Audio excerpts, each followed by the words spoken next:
नमस्कार दोस्तों, मैं हूं आपके साथ अमन कुमार। ये मेरा YouTube चैनल का पहला वीडियो है। तो आज हम बात करते हैं यूपी पुलिस 2026 रिज़ल्ट के बारे में, जिसकी कट ऑफ बहुत ज़्यादा अनएक्सपेक्टेड गई है, बहुत ज़्यादा हाई गई है, ऐसा हमें लगता है। तो हम कुछ रीज़न है उनको देखते हैं कि इसके क्या कारण है कि कट ऑफ इतनी हाई गई है। तो ये हैं कुछ बेस्ट 5 रीज़न जिनकी वजह से कट ऑफ इतना ज़्यादा हाई गया है। तो सबसे पहले हम बात करते हैं एग्ज़ाम की। नंबर 1, एग्ज़ाम का जो लेवल था वो इजी टू मॉडरेट था, यानी कि 150 में से 110 तक सब पहुंच रहे थे, लड़कियां भी लड़के भी। तो काफ़ी इजी लग रहा था उनको यहाँ तक तो, और उसके बाद वो काफ़ी मॉडरेट होता गया एग्ज़ाम। तो इस वजह से जो ठीक ठाक पढ़ने वाले लड़के थे वो 120-125 तक बहुत आसानी से कर पाए इस स्कोर को। तो इस वजह से कट ऑफ काफ़ी हाई गई है। एंड पॉइंट नंबर 2, इस एग्ज़ाम में नेगेटिव मार्किंग का ना होना। जो लोग 115-120 तक अपना नॉर्मली स्कोर पहुंचा रहे थे और उससे उनको पहले से पता है कि इस एग्ज़ाम में नेगेटिव मार्किंग है नहीं, तो उन्होंने क्या किया, उन्होंने अपने लॉजिक से जो तुक्के होते हैं या कुछ ना कुछ गोला करना होता है, क्योंकि नेगेटिव मार्किंग है नहीं, खाली छोड़ नहीं सकते। तो उन्होंने जो अपने एलिमिनेशन पावर या जो भी यूज़ किया हो, उससे जो तुक्के लगाए वो उनके 4-5 नंबर मतलब स्कोर बढ़ा दिया उसने।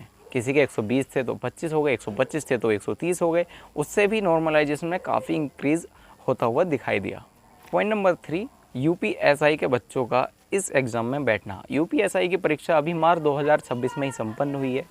तो जो उसकी तैयारी करने वाले बच्चे थे वो काफ़ी बुद्धिमान थे। जाहिर सी बात है, जो एसआई के लेवल की तैयारी करेगा वो ठीक ठाक लेवल की तैयारी करेगा। उसके लिए कांस्टेबल का एग्ज़ाम एकदम हलवा जैसा लगा उसको। और जो वहाँ से फाइनल मेरिट में आउट हुए थे तो उन्होंने बहुत ज़बरदस्त तैयारी की यूपी कांस्टेबल के लिए। तो कट ऑफ इस वजह से जो थोड़ा सा हाई गई। एंड नंबर 4 रीज़न मैं मानता हूँ भर्ती बोर्ड की नॉर्मलाइजेशन का।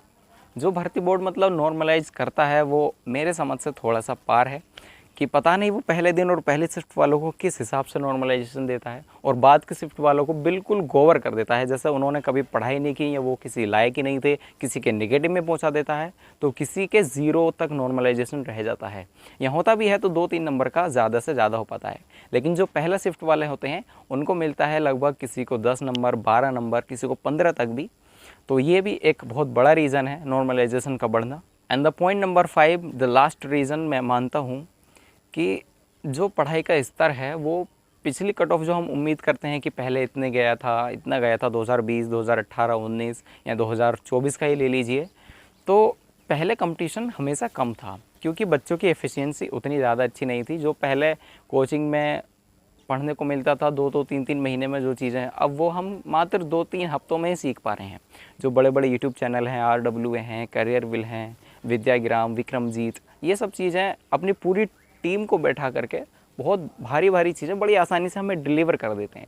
तो हमारे लिए वो सब चीज़ें सीखना, कंटेंट मिलना काफ़ी आसान हो जाता है। इस वजह से जो है कट ऑफ थोड़ी सी हाई हो जाती है, क्योंकि बच्चों ने भी अपना जो स्तर है, लेवल है, वो बढ़ा दिया है। और जो पहले तैयारी करते थे वो 4 घंटे एवरेज रहता था यूपी पुलिस की तैयारी के लिए, लेकिन अब 7 से 8 घंटे तक बच्चे लाइब्रेरी में रह करके पढ़ाई करते हैं। तो जब एवरेज ही दुगना हो गया तो भाई पढ़ाई की लेवल ही दुगना हो गया, तो कट ऑफ तो हाई जानी ही है।